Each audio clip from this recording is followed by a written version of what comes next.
Okay, this is just going to be another example where I am looking at using a calorimeter to measure the change in chemical energy for some particles in a chemical reaction, or as we would call it, the molar enthalpy. We're going to assume we have 8 grams of some unknown hydrocarbon with a molar mass of 108 grams per mole. We're going to assume that gets burned in oxygen and that all of the heat is trapped by a calorimeter.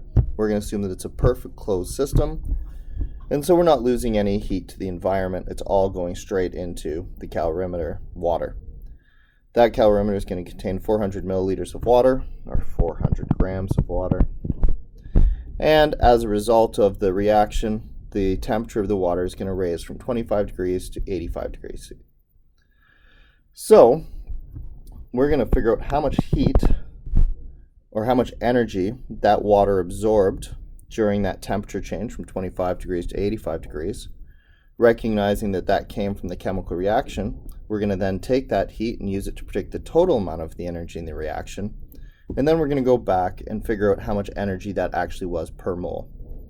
So Q depends on 3 things. The heat depends on the mass of the water being heated, the fact that it is water, and the change in temperature.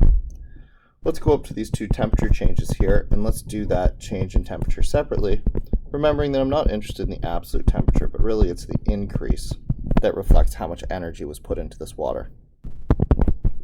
Mass of 400 grams, specific heat capacity of water, 4.18 joules per gram degree C, and the temperature change of 60 degrees C, and I get 100,320 joules of energy.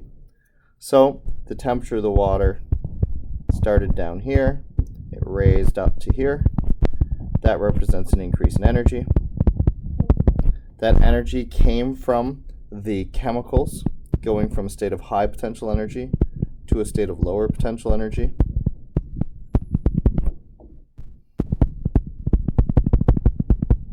So if the temperature went up that much energy, the particles must have gone down that much energy, so the energy of the particles is equal to negative the change in energy of the surroundings. So if it's positive 100,000 joules for the surroundings related to that increase in temperature, then the particles must have gone down that same 100,320 joules of energy. I'm going to convert that to kilojoules just because it'll make the number a little bit nicer to look at. So if it was negative 100,000 joules, now it'll be negative 100 kilojoules. This number pertains to this specific situation, this specific reaction, but it's not a particularly good number to use in a more general sense. Excuse me. What we want to use in a more general sense is the amount of energy